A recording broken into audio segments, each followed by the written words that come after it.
Hello, and welcome back to the official novel The Snow Melts and Until It Falls Again. This was written by Fumiaki Maruta-san. He is the person who wrote White Album 2. So this is entirely canon, and these really go into details of situations that we knew happened in White Album 2, but we didn't get to see them written out, and it's very cool. So in the last episode, basically, it was Haruki and Kazusa slowly getting to know each other. Kazusa's really developing feelings for Haruki, but she just told him to leave her alone, not talk to her ever again. And it was right before summer break. Then she heard the White Album, the song, ringing from the next classroom over, and that mysterious guitar player had almost managed to play it start to finish. So, let's go ahead and continue on with Chapter 2, Summer. The middle of August was approaching, and the high school baseball quarterfinals were ready to go. And Kazusa was passing a truly appalling summer vacation. The notion she'd had before the break of taking a trip by herself had been dropped in a matter of seconds. Too much trouble. And there wasn't anything she wanted to do or had to do, so she lolled around in the giant living room of the Touma house, running their air conditioner at full power because it wasn't cooling enough, sleeping whenever she felt like it, waking whenever she felt like it. This indolent lifestyle, day after day. And this is what kids will do if you leave them alone with no guardian and they have no friends. What a horrible situation for her mom to leave her in. I just truly cannot get over that. That chairman was probably the economizing type. What would he say, seeing this way of life, or this month's electrical bill? She cut that ridiculous train of thought off. No thinking. Until 2 years ago, she had practiced the piano for 10 hours a day, every day, whether during school or during summer break. Now, that was reduced to twice a week, maybe 3 or 4 hours each time, far from a level that would eat up the 24 hours of free time she had. Still, she'd had a reasonable amount to do in July. Having quickly given up on the idea of doing absolutely nothing during the break, she started going to driving school on the first day, with the notion of getting her license. Oh, there you go. See, that's something nice she could do. It's a very long process and very expensive process to get your license in Japan. And a lot of people don't bother because public transportation in Japan is so good. But Kazusa being Kazusa, she wants to be able to move. She wants to be able to do what she wants when she wants. And for that, driving is necessary. According to the schedule at the outset, she was going to need to attend for at least a month, even if things went well. And really, she should have been busy with on-road training at this point. But, yet again, it became clear that Kazusa Touma and anything with school in the name just didn't click.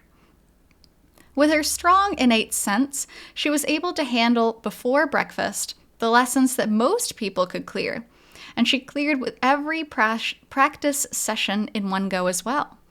Then got out of the car immediately for whatever time was left over. Even with this student's rampant selfishness, the female instructor who had been assigned to her had a certain friendliness, or one might say timidity, and let it slide for a while. The fact that this instructor was knocked out of commission with a cold for a few days, shortly after entering the third stage, threw a big wrench into Kazusa's summer vacation. The middle-aged man who came in as a substitute instructor refused to let Kazusa out of the car, even if she cleared the assignment in no time at all, instead demanding that she practice the same thing over and over. That itself was technically, according to the rules, so Kazusa as a student had no right to complain, but everything else about it got on her nerves. And again, I understand the trauma, I understand everything she's been through, but she is so used to special treatment at this point that she is a brat. I mean, that plain and simple, Kazusa is a brat right now. His tendency to pick out faults in her driving, even when she hadn't made any mistakes. his tone, criticizing every little flaw in every answer she gave, and, least bearable of all, the way he kept randomly touching her shoulders, hips, and hands. Okay, well that's gross and that's horrible. All of these components reminded Kazusa of a certain head of year, and during her third lesson, she got out of the car with 10 minutes to go.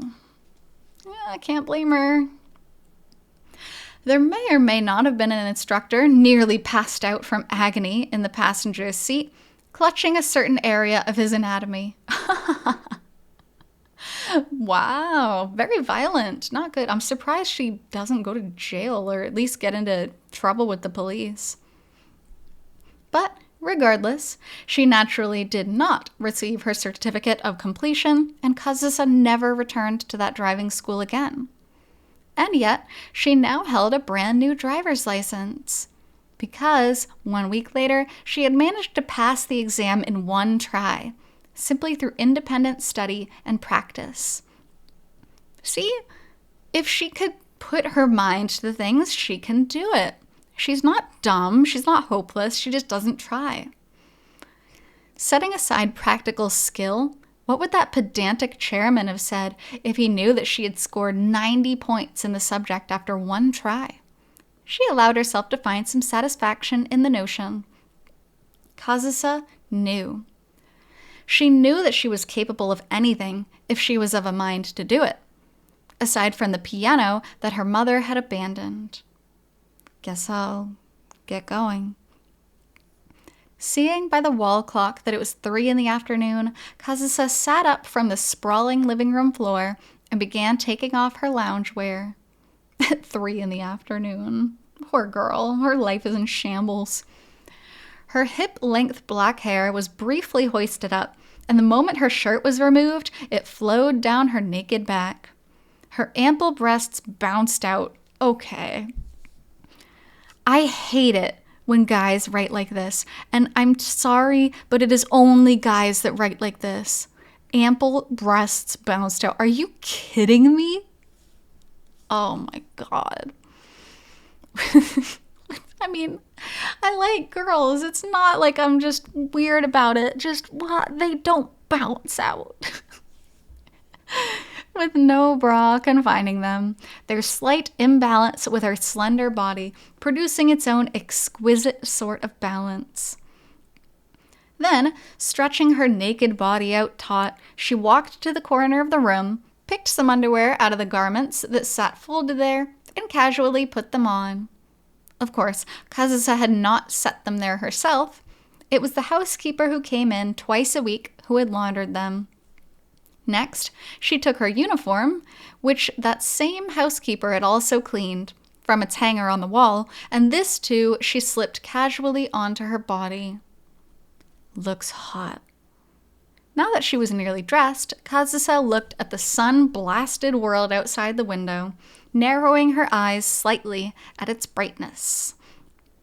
I mean, God, can you imagine basically living in an Arctic tundra of an air-conditioned house and then having to go outside? Now that she was nearly dressed, okay, we read that. It did seem hot out, and the weather report had forecasted temperatures in excess of 35 degrees Celsius. Oh, that's miserable. In the midst of this heat wave, in her school regulation uniform, Kazusa was about to head for the campus, where her attendance wouldn't even be noted because the break was still on. For her, this could only be an arduous, pointless, exhausting activity. Ugh. But even though she grumbled, Kazusa was in a slightly better mood today, even compared with the self-indulgent, slothful days she had been spending. Because today was Tuesday. This is so hard for me to wrap my head around because Kazusa getting dressed in her school uniform and going to school, the one place which is arguably the most, not traumatic for her, but she does not feel safe from her trauma there. Which meant there was something just a little bit better than usual. During summer break, the campus was neither completely still nor especially noisy, enveloped in a sort of mild hustle and bustle.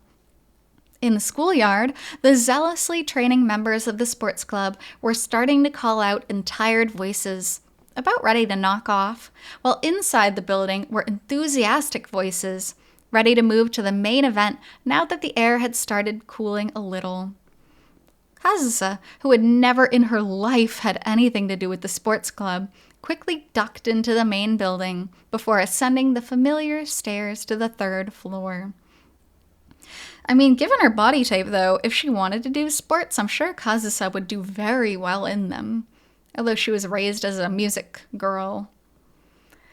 And once she reached the 3rd floor, she proceeded down the west hallway containing all the special classrooms, aiming for the one at the very back, music room number 2.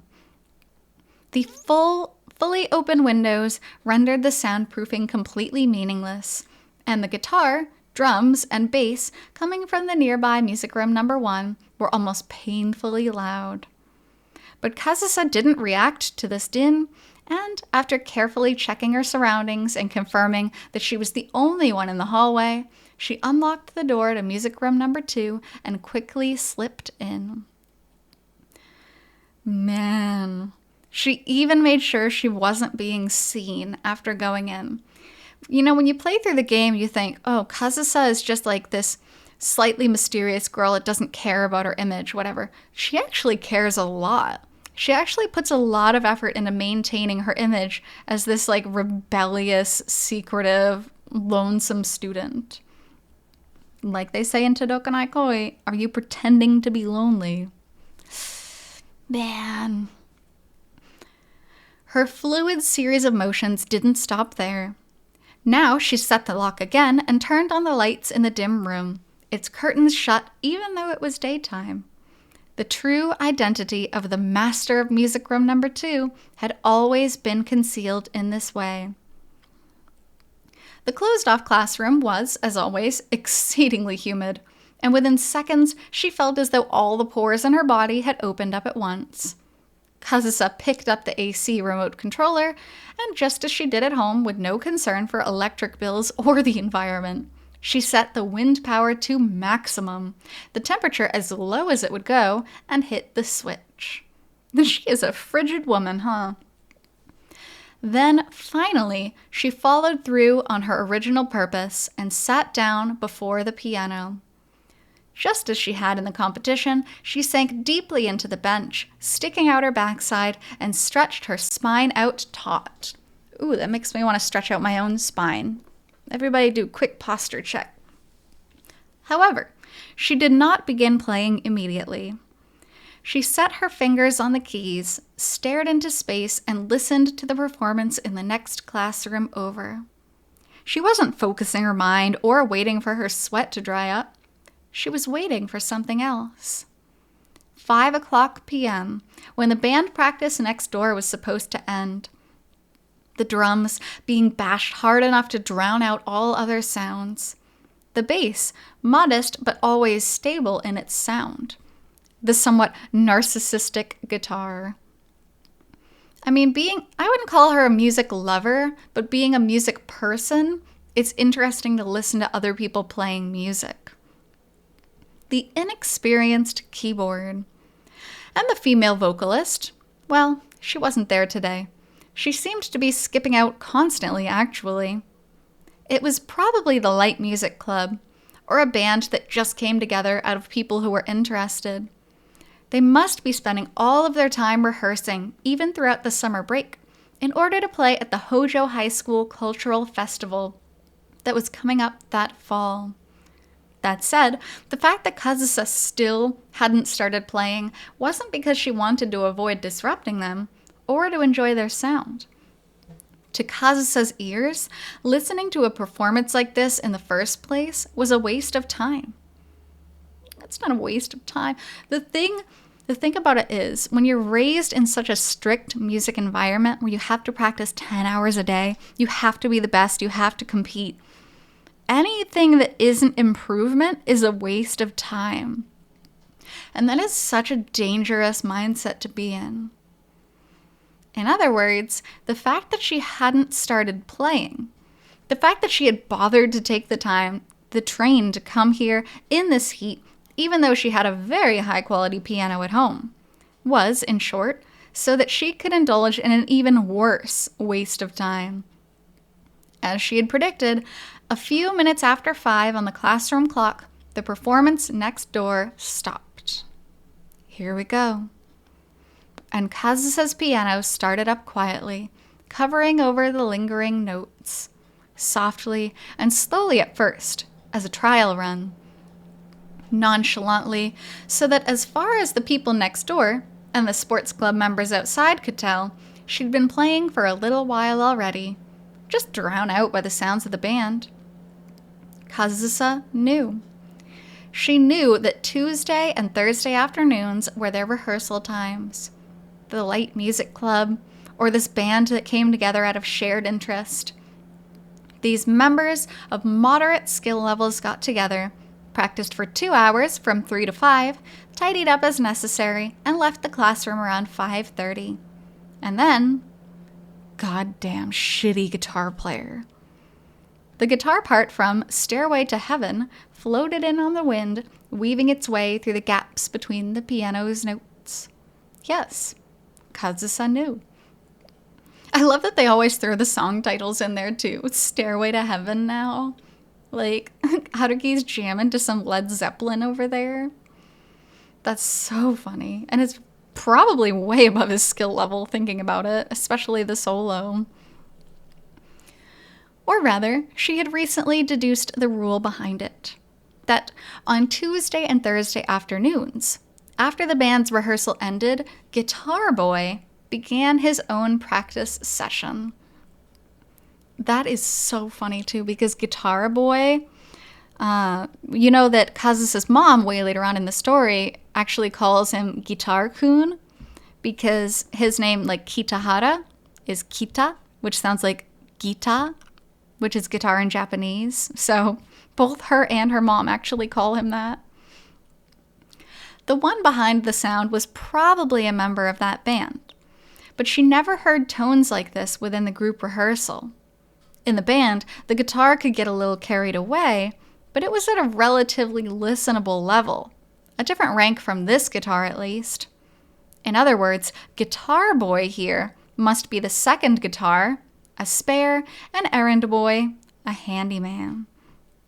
Sounds like someone she knew. And he devoted himself to his personal practice sessions like this, staying behind after the other members had left, in an effort to bridge the skill gap between him and everyone else. Steady, earnest, humble, hard-working. So Kazusa dubbed the one behind this lousy sound Guitar Boy, and harbored a secret sort of fondness for what? No, she was determined at all costs not to feel that way. Even if you... The thing with Kazusa is she's so averse to letting herself feel any sort of happiness for fear of it getting yanked away from her. And even something as stupid as enjoying the guitar player from next door, who she doesn't even know, she's so scared of admitting that to herself. Because any happiness she can feel can be sorrow later on. And that is so sad for her. For some reason, she hated that sort of effort is a virtue attitude with a fiery passion. Kazusa believed that results were everything, in all things. Again, hammered into her by her mom. Whether those results were reached after lots of hard work, or whether they just happened from pure talent with barely any effort at all, didn't matter. It was certainly more valuable by far than a lack of results after working hard. The guitar moved on to Shoro Nagashi. For this reason, Kazusa found no value at all in these clumsy sounds. There was just something comfortable about this perfect balance of awkwardness. Having her own superiority complex satisfied just felt nice. She didn't hate it. That was all. Sighing as the guitar slipped out of time, she kept her piano playing neutral, not dragging, her rhythm and notes remaining accurate always. Just listening to the guitar. Just playing the piano as she pleased. The other might be in the next classroom over, but there was no point of contact between them. The guitar moved on to White Album, seemingly confident that it could handle this one. I mean, yeah, that's the only song that Kazusa noted that he could barely play. Kazusa had no interest in knowing any more about her neighbor guitar boy. After all, she couldn't even find any common ground with her own classmates. There was no way she could hold a conversation with a total stranger. And yet, music is its own form of communication, and she does manage that. If they did meet face to face, she might stop hearing this sound after next week. So, just like always, she shut herself away in music room number 2, turned the AC on at full blast, opened the window, thereby drastically reducing the efficiency of both air conditioning and soundproofing. No, don't open the window if the AC is on. That hurts. And in this environment, she continued to play the piano and to listen to the lousy guitar. With an earth-shaking explosion, a new star was born in the sky, only to fizzle out in an instant. The second-floor balcony of the Touma house was a special reserved seat for this once-a-year Big Bang, the summer fireworks display from the next town over. Man, the scene shifts in this are actually pretty abrupt. I like to think it's a page turn, but even so. So she finished up playing the piano and listening to Guitar Boy next door, and then now she's back home. Are you mad? You're asking now? What do you care? But as Kazusa looked up at the night sky from the balcony, the voice she finally mustered up contrasted starkly with the lively energy of the sky. In other words, it was a darker, heavier voice than usual. Well, I do, and that's why I'm apologizing. The negotiations and everything here are dragging on longer than I thought they would, and I wasn't able to find time to go back over there for a visit. Oh, okay. And the voice coming out of the cell phone against Kazusa's ear was apologetic in tone, though not especially dark or heavy. I don't like Yoko Touma. I don't like her. I don't like that she abandoned her daughter. Did the other party realize that her own lightness of manner had Kazusa's voice stuck in a vicious cycle, sinking lower and lower, heavier and heavier? Kazusa, are you listening? I'm listening, and I'm not mad. I'm not that kid anymore. Yoko Touma, Kazusa's own mother, her only blood relative. The one who left her only daughter in Japan, moved to Europe alone, and was the whole reason Kazusa was the way she was now. Also, I never believed a word you said. Oh, man, that's so sad. She had known there was no use in hoping. She hadn't thought it was important enough to hope for anyway. Oh, I sent you a souvenir, by the way. It should arrive tomorrow. Yeah? Thanks. I should be able to stop by in Japan for a day after my concert in China. Why don't we go get dinner or something? This trivial promise from Yoko, which hardly sounded like the sort of thing a parent would say to her child, was, of course, neglected just as trivially. This was her third promise broken this year. To turn it around, she hadn't once kept that promise this year. My God. And this, again, because this keeps happening, Kazusa doesn't let herself be happy. She doesn't let herself hope. She doesn't let herself feel joy because she knows it's just going to be ripped away because her mom is the way she is. It's horrible. This poor child. Are you going to school? I'm on summer break right now. They hadn't seen each other in 1.5 years. My God, can you imagine? Kazusa wasn't even sure she could remember her face accurately. All right, Well, why don't you come visit Paris then? I won't be able to spend any time with you because I'll be getting ready for my next tour, but I can have someone from my staff show you around. No thanks. I'm busy too, as busy as you. Then again, maybe it was better that she couldn't see her. That's horrible. I don't have time for you. I will send my assistant to show you around. That's horrible. I hate her. God, I hate her. And this story, showing us really the true backstory and a lot of the other things that happen beneath the surface, I hate her. What a horrible human being to do that to your own child. I'm so mad right now. I'm so mad. Kazusa couldn't even guess what abuse she might heap on her mother if they saw each other now. If you say so.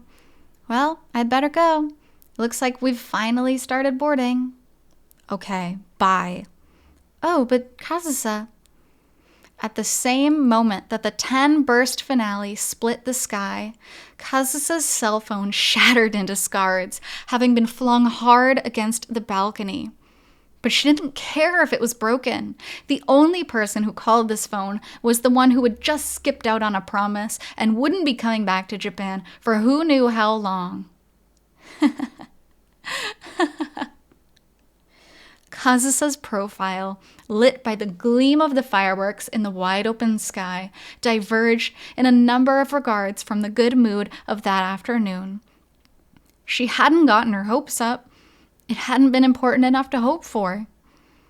I don't care. No, she couldn't convince herself that simply.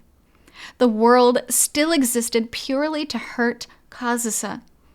At least, Kazusa had begun to believe that much again.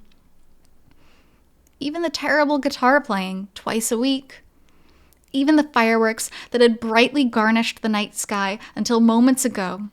All of it was just some trial set by God to further emphasize the contrast with her present despair. Or maybe it was just a caprice. I really don't care. It seemed so ridiculous. The part of her that had spent today feeling a tiny bit lighthearted seemed deeply, painfully ridiculous. Kazusa Touma hated the sky. Oh my God, this story is so sad. This is so horrible. Like, the more I read these stories, the more I read the background information, the more painful this story is, which is crazy because White Album 2 is horrifically painful to begin with. This is so sad. She especially detested the starry sky that had suddenly become so desolate now that the fireworks were over. The chairman's nosiness, Guitar Boy's terrible playing, her own inability to learn. She hated it all so immensely that she could cry.